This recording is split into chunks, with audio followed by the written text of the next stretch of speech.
No século II a.C., Roma era a força mais devastadora do mundo mediterrâneo. Suas legiões haviam destruído Cartago, submetido a Macedônia, conquistado a Hispânia e varrido da face da terra os exércitos de reis e impérios que ousaram se opor ao poder da República. Havia um número que os romanos conheciam de memória como prova da própria invencibilidade.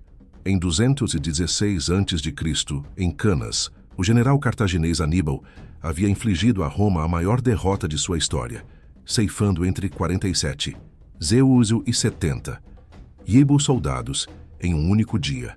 Era o seu pior pesadelo, era a sua maior cicatriz.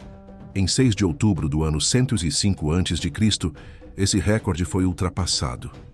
Num único dia, às margens do rio Ródano, na região que hoje conhecemos como o sul da França, 2 legiões romanas foram destruídas por completo, não derrotadas, aniquiladas. Estimativas históricas apontam para 80, 1000 legionários mortos com outros 40, 1000 auxiliares e serventes de acampamento igualmente massacrados. Ao total, entre 100, 1000 e 120.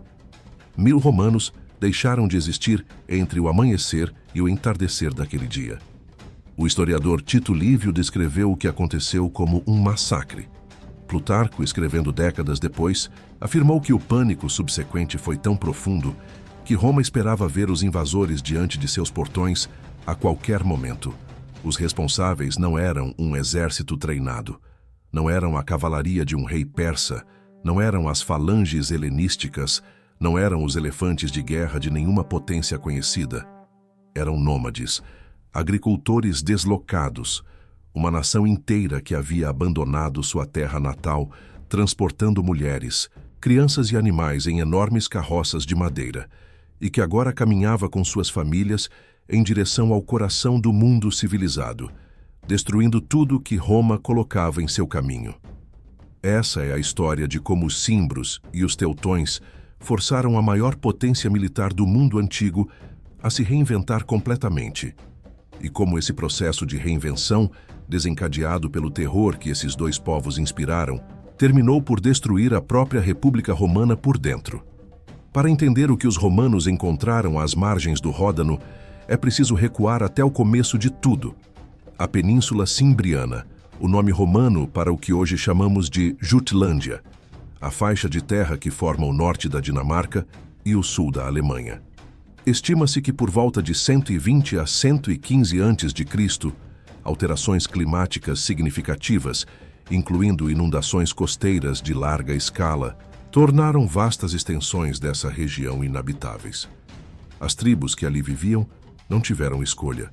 Precisavam encontrar outra terra. Não foram guerreiros que partiram, foi uma nação inteira.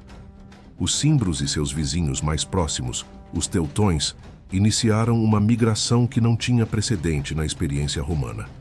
Não era uma expedição de saques, como a dos gauleses que haviam incendiado Roma em 387 a.C. e depois retornado para casa. Era uma realocação permanente. Eles carregavam tudo: suas famílias, seus animais, seus deuses e seus mortos. Segundo Plutarco, os números eram assombrosos: 300. Os guerreiros em marcha, uma estimativa que os historiadores modernos consideram exagerada, mas que reflete o impacto psicológico que a visão desse povo causava. Estudos contemporâneos sugerem que toda a coalizão, incluindo mulheres e crianças, chegou a aproximadamente 150. 0 pessoas em seu auge. Era uma cidade em movimento, e as pessoas que compunham essa cidade em movimento eram, para os olhos romanos, criaturas de outro mundo. Plutarco registrou com precisão o que os soldados relatavam: homens de mais de 6 pés de altura, quase 2 metros em uma era em que a estatura média masculina raramente ultrapassava 1,65 metros, de cabelos louros, olhos azuis claros e pele pálida como a neve que cobria os fiordes do norte. Chegavam trajando peles brutas de animais e portavam escudos enormes do tipo gaulês, com comprimento suficiente para cobrir o corpo inteiro. Nos cumes das colinas, antes das batalhas, os guerreiros cimbros realizavam rituais de preparação que os legionários romanos observavam com horror genuíno.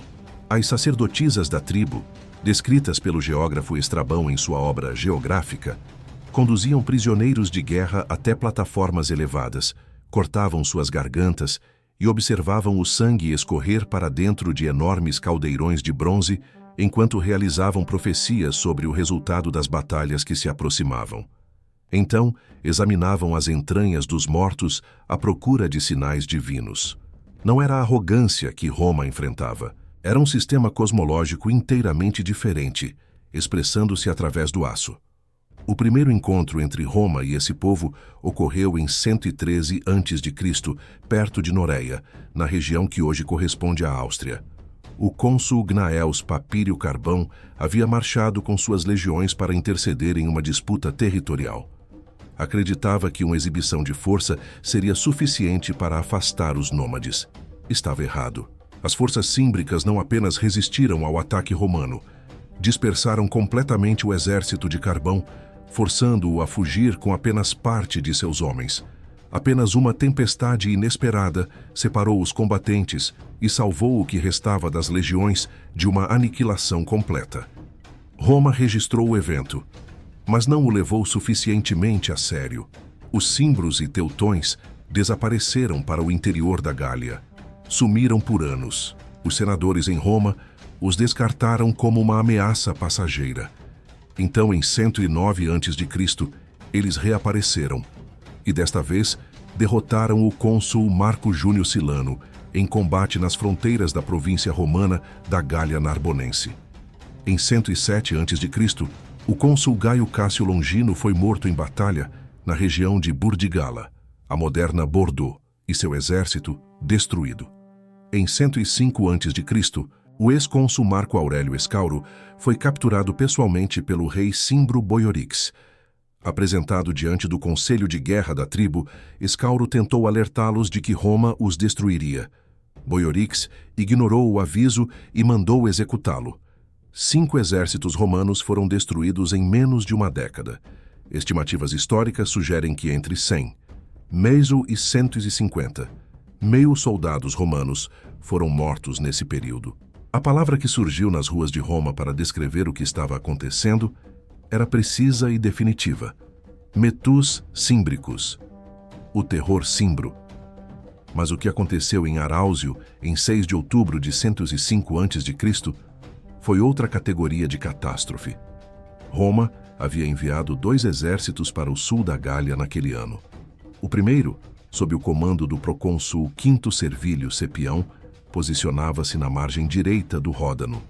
O segundo, sob o comando do cônsul Gneu Málio Máximo, ocupava a margem esquerda. No papel eram a maior força que Roma havia mobilizado contra os invasores. Juntos, somavam entre 80 e 100.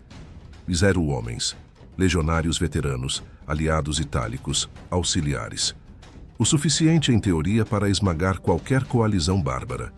Havia, porém, um problema que nenhum cimbro ou teutão precisou resolver. Quinto Servilio Cepião era um patrício romano, descendente de uma das famílias mais antigas e ilustres da República. Gneu Málio Máximo era um novus homo, um homem novo, o primeiro de sua família a alcançar o consulado, sem sangue nobre nas veias. Formalmente, Málio Máximo era o superior de Cepião. Na prática, Cepião se recusava a reconhecer a autoridade de alguém que considerava seu inferior social. Os 2 generais estabeleceram acampamentos separados. Recusaram-se a coordenar estratégias. Quando o rei Cimbro Boiorix enviou embaixadores para negociar diretamente com Málio Máximo, a quem reconhecia como o general sênior, a raiva de Cepião ao ver o rival receber o privilégio da negociação foi tão intensa que ele tomou uma decisão unilateral e catastrófica. Lançou seu exército para o ataque sem avisar Málio Máximo. O que se seguiu foi documentado por Tito Lívio, Plutarco e Orósio, com linguagem que não deixa margem para interpretação. As forças de Cepião foram cercadas e destruídas pelos cimbros antes que qualquer socorro pudesse chegar. Então, empurrados contra o Ródano sem saída e com o moral destroçado pela visão do aniquilamento do exército aliado, os homens de Málio Máximo colapsaram. Segundo o historiador Orósio, 80. Zézio legionários foram mortos, mais 40. Zézuis auxiliares e serventes. 80.000 romanos foram abatidos, 40.000 mais que sequer portavam armas. Foram mortos nos acampamentos. As águias legionárias, os padrões sagrados das legiões romanas, foram capturadas. O ouro e a prata foram lançados ao rio. Os cavalos romanos foram afogados nos ritos de vitória. As sacerdotisas símbricas conduziram os sacrifícios de prisioneiros com sua liturgia de sangue e caldeirões. Aquele dia superava Canas. Era, numericamente, a pior derrota na história de Roma. Cepião e Malho Máximo sobreviveram. Fugiram. Os dois foram posteriormente julgados em Roma, privados de seus poderes e exilados. Não foi suficiente para aplacar o terror. Quando a notícia chegou a Roma, a reação não foi raiva. Foi pânico. A Constituição foi ignorada. As leis que proibiam um homem de servir como cônsul, por mais de um mandato dentro de 10 anos, foram suspensas por decreto de emergência. Um único general recebeu poderes que a República jamais havia concedido a ninguém. Gaio Mário, o vencedor da guerra contra Jugurta na Numídia, foi eleito cônsul por 5 anos consecutivos, de 104 a 100 a.C., em uma sequência que a própria Constituição romana definia como ilegal. Não era arrogância o que os senadores demonstravam ao fazer isso. Era desespero. Gaio Mário tinha um problema, e tinha tempo para resolvê-lo. O problema era que os cimbros e teutões, inexplicavelmente, depois de Aráusio, não marcharam para a Itália. Voltaram-se para a Espanha em uma nova campanha de saques que os ocupou até 103 a.C. Esse atraso, 2 anos inteiros, foi o presente mais valioso que um inimigo poderia ter feito a Roma. Mário usou cada dia. O que ele construiu nesse período é chamado pelos historiadores de reformas marianas, um conjunto de transformações tão profundas que redefiniram para sempre o que era um exército romano. Antes de Mário, a legião era uma milícia de cidadãos proprietários de terras. Cada soldado precisava comprovar posses mínimas para ter o direito de servir e financiava seu próprio equipamento. O sistema havia funcionado por séculos, mas as guerras contínuas que Roma travou a partir do 2º século a.C. forçaram centenas de milhares de agricultores a vender suas terras para pagar dívidas contraídas durante o serviço militar prolongado e, sem terra, esses homens perdiam o direito de servir. Roma estava ficando sem legionários no exato momento em que mais precisava deles. Mário cortou o nó. Abriu o recrutamento ao capite sense, os sem propriedade, os pobres, os que até então não tinham direito ao serviço militar. O Estado passou a fornecer equipamento padronizado. Introduziu o sistema de coortes como unidade tática fundamental, substituindo a antiga manipla.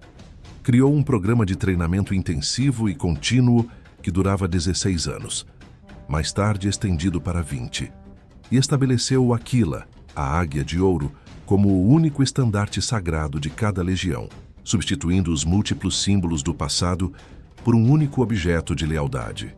O soldado romano deixou de ser um cidadão agricultor, convocado para uma campanha sazonal. Tornou-se um profissional permanente, treinado para uma única arte, dependente de seu general para seu sustento e para as terras que receberia ao se aposentar. Não era apenas uma reforma militar, era uma transformação sociológica, e suas consequências políticas, que Mário não previu ou não se importou em prever, abaleriam a República décadas mais tarde. Mas em 102 a.C., tudo o que importava era que Mário tinha um exército. Os cimbros e teutões retornaram da Espanha em 102 a.C., com um plano de 2 eixos de ataque.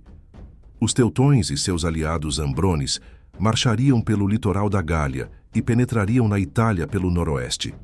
Os cimbros, sob o comando pessoal de Boiorix, cruzariam os Alpes pelo norte e desceriam ao Vale do Pó pela Raetia. Se os dois grupos coordenassem sua ofensiva, Roma estaria defendendo 2 frentes simultâneas com exércitos que ainda se recuperavam do trauma de Aráusio. O plano era lúcido. Funcionaria. Se Roma tivesse continuado sendo a Roma de antes de Mário. Não tinha. Os teutões chegaram primeiro. encontraram Mário entrincheirado em um acampamento altamente defensivo na foz do rio Isère. 3 dias atacando as muralhas romanas não produziram resultado algum. Então tomaram a decisão que selou seu destino. Avançaram para a Itália sem eliminar Mário de seu flanco. Segundo Plutarco, a coluna dos teutões e ambrones levou 6 dias inteiros para passar pelo acampamento romano. Um observador romano registrou: seus números eram ilimitados, seu aspecto era horrível, e seus gritos e clamores eram diferentes dos de todos os outros povos. Mário os deixou passar.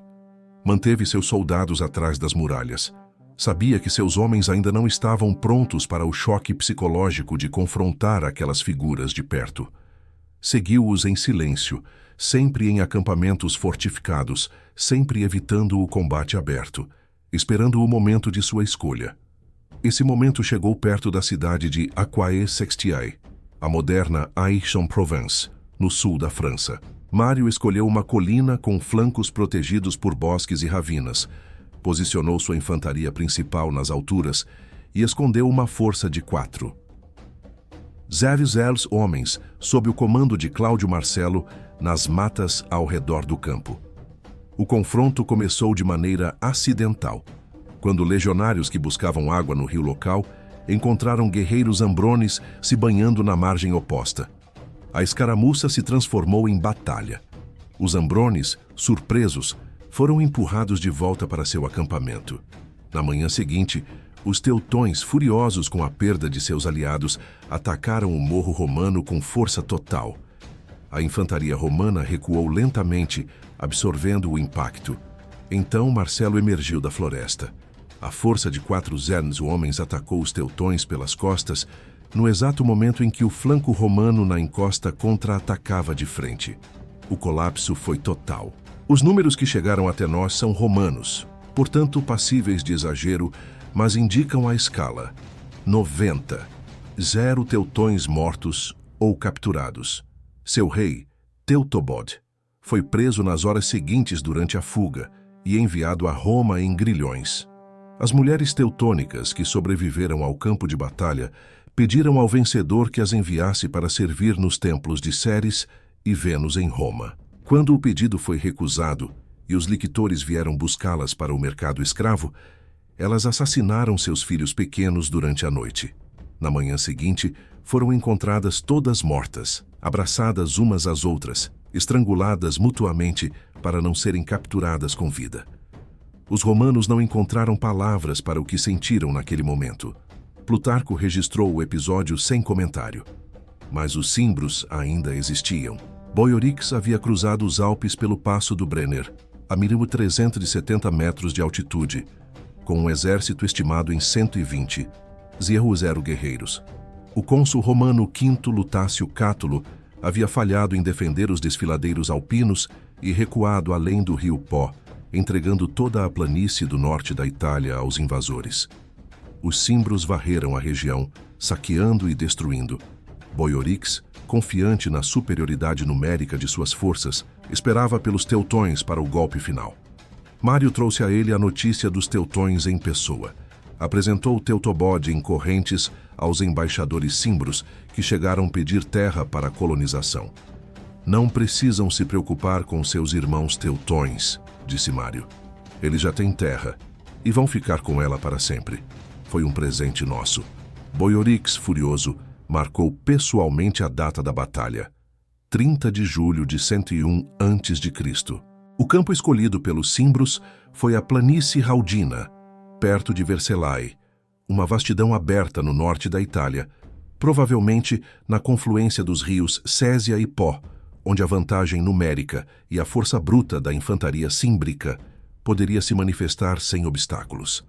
Era exatamente o tipo de terreno onde Roma havia sempre sofrido contra adversários maiores. Mário e Cátulo somavam juntos aproximadamente 54, 0 soldados. Boiorix tinha mais que o dobro. A névoa da manhã cobria a planície quando os dois exércitos se encontraram. Os cimbros haviam desenvolvido uma tática defensiva impressionante. Conectaram sua infantaria dianteira com correntes, impedindo que qualquer soldado recuasse no calor do combate, criando uma muralha humana literalmente acorrentada no lugar. Era uma demonstração de ferocidade calculada. Era também, como Mário compreendeu imediatamente, uma vulnerabilidade fatal. Uma muralha acorrentada não pode se mover lateralmente, não pode se adaptar, não pode recuar para reformar linhas quando flanqueada. Mário ordenou que a cavalaria romana e aliada circundasse os flancos, enquanto a infantaria pressionava o centro. A batalha que se seguiu durou horas. Boiorix morreu em combate. O segundo comandante Cimbro, Lúgius, também caiu. A coalizão, sem liderança central, começou a desintegrar. As mulheres címbricas, que aguardavam em vagões nas bordas do campo para receber os prisioneiros de guerra, viram a derrota se aproximando e reagiram da única maneira que conheciam. Algumas pegaram em armas e correram para o campo de batalha. Outras estrangularam seus próprios filhos antes de se matar. Estimativas romanas apontam para 120, 000 cimbros mortos ou capturados. Números certamente inflados para magnificar a vitória, mas suficientemente grandes para indicar que o que ocorreu na planície Raudina foi o fim de um povo. Sobreviventes do massacre foram vendidos como escravos. Fontes romanas sugerem que alguns deles ainda estavam vivos décadas depois, identificados entre os escravos que se rebelaram durante a Guerra Servil de Espartaco, entre 73 e 71 a.C., os últimos rastros dos demônios do norte, registrados pela história. Plutarco, em sua Vida de Mário, anotou que o solo da planície de Aquae Sextiae, fertilizado pelos corpos de dezenas de milhares de guerreiros, produziu colheitas extraordinárias nos anos seguintes. Os habitantes de Massália, a atual Marsella, usaram ossos dos guerreiros mortos para construir cercas ao redor de suas vinhas. Não era simbolismo, era agricultura. Gaio Mário retornou a Roma como o salvador da República. Foi recebido com um triunfo que o povo comparou aos antigos generais míticos. Mas o que ele havia criado para salvar Roma, um exército de profissionais sem terra, inteiramente dependentes de seus generais para sobrevivência e futuro, era a semente de uma transformação que a República não sobreviveria. Os soldados de Mário não tinham fazendas para voltar depois do serviço. Tinham apenas seus generais. Quando o Senado se recusou a garantir as concessões de terra que Mário havia prometido a seus veteranos, a fratura entre o exército e o Estado romano tornou-se visível. Décadas mais tarde, Sila marcharia com legiões leais a ele pessoalmente contra a própria cidade de Roma. Depois Sila, Pompeu, depois Pompeu, César. A queda da República Romana não começou com as ambições de um homem. Começou com a impossibilidade de defender a República com o sistema militar que existia antes dos cimbros. A pressão que aquelas famílias nômades de Jutilândia exerceram sobre Roma foi tão intensa, tão persistente, tão devastadora. 5 exércitos destruídos, 120, 1000 homens assassinados em um único dia em Aráusio, que a única resposta possível foi uma transformação estrutural irreversível. Os cimbros e teutões não destruíram Roma, mas criaram as condições para que Roma se destruísse. Esse é o paradoxo mais estranho que a história militar preservou desse período. Um povo sem estado, sem cidade, sem fronteiras fixas e sem nome de rei duradouro, que a posteridade recorde com clareza, forçou a maior potência do mundo a reescrever do zero suas doutrinas militares, suas estruturas sociais e, no fim, sua forma de governo. Não eram demônios, eram agricultores deslocados que não tinham para onde ir.